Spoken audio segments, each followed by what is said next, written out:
Private మహిళా college హాస్టళ్లపై కొరడా జులిపిస్తున్నారు తెలంగాణ మహిళా కమిషన్ చైర్పర్సన్ నేరెళ్ల శారద. తాజాగా బాచుపల్లి నారాయణ మహిళా కాలేజీలో ఆకస్మిక తనిఖీ చేశారు.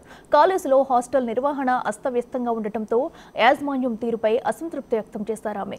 సిబ్బంది అందరూ ఒకే రకమైన సమాధానం చెప్పడంతో ఆగ్రహం వ్యక్తం చేశారు. విద్యార్థులకు కల్పిస్తున్న వసతులపై ఆరా తీశారు. సమస్యలను అడిగి తెలుసుకున్నారు.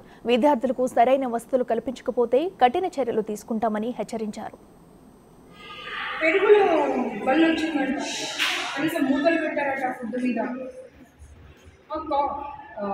పురుగులు వస్తాయి, కాక్రోచ్లు వస్తాయి, అవి ఇంగ్రీడియంట్స్ మీకు తెలియడం లేదు అని చెప్తారంట. లేదంటే లవంగం అని చెప్తారంట. మీరు విన్నారు కదా, ఏంటమ్మా? గత కొన్ని రోజులుగా మహిళా కాలేజీ హాస్టళ్లలో విద్యార్థినులకు సంబంధించిన సమస్యలను తన దృష్టికి రావడంతో మహిళా కమిషన్ చైర్పర్సన్ ఆకస్మిక తనిఖీలు చేస్తూ వస్తున్నారు. ఇంతకు ముందు మాదాపూర్ శ్రీ చైతన్య కాలేజీలో తనిఖీలు చేసి విద్యార్థినుల హాస్టల్లో మెస్లను తనిఖీ చేసి నాసిరకమైన ఫుడ్, హాస్టళ్లలో సౌకర్యాలు సరిగా లేవని గుర్తించారు. వసతులు సరిగ్గా లేవని కాలేజీ నిర్వాహకులపై సీరియస్ అయ్యారు. అదేవిధంగా అక్కడి విద్యార్థులతో కాసేపు మాట్లాడినారు. ఎదుర్కొంటున్న సమస్యలను స్వయంగా అడిగి తెలుసుకున్నారు. కాలేజీ సిబ్బందిపై చర్యలు తీసుకుంటాం హామీ ఇచ్చారు. అనంతరం శ్రీ చైతన్య యాజమాన్యానికి సమన్లు పంపారు. పిల్లల భద్రతపై రాజీ పడే ఎవరిని ఉపేక్షించేది లేదని హెచ్చరించారు.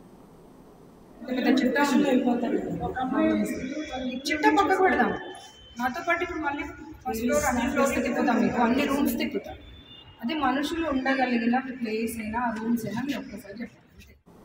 ఇలాంటి హాస్టళ్లలో ఉంటే జైలులో ఉన్నట్లు అనిపిస్తుందని విద్యార్థులు వాపోతున్నారు. ఒక్క రూమ్లోనూ కిటికీలు లేవని, గాలి వెలుతురు లేకపోతే ఎలా అని హాస్టల్ సిబ్బందిపై మండిపడ్డారు. ఎక్కడా శుభ్రత లేదని, నాసి రకమైన ఆహారం పెడుతున్నారని స్టూడెంట్స్ వాపోతున్నారు.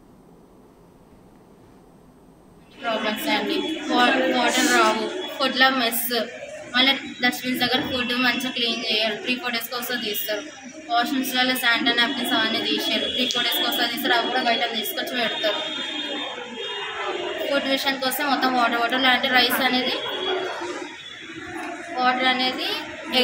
వాటర్ తీరు ఉంటాయి. కర్రీస్ అన్నీ నాన్ వెజ్ అయితే అసలుకే బాగుంటుంది. నాన్ వెజ్లో ఉన్న స్పూన్ వెజ్లో పెడతారు, వెజ్లో ఉన్న స్పూన్ నాన్ వెజ్లో పెడతారు.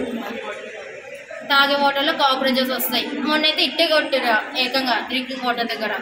మాకు వాటర్ అనేది కూడా 4th ఫ్లోర్ వాటర్లో లేవు. మిడ్ నైట్స్లో మాకు వాటర్ కావాలని సార్ 3rd ఫ్లోర్ లేదా 5th ఫ్లోర్ అవి కూడా డ్రెస్ వస్తారు. వాళ్ళని బయటకి ఇట్లా వస్తే బతిమాలి తెప్పించుకుంటాం.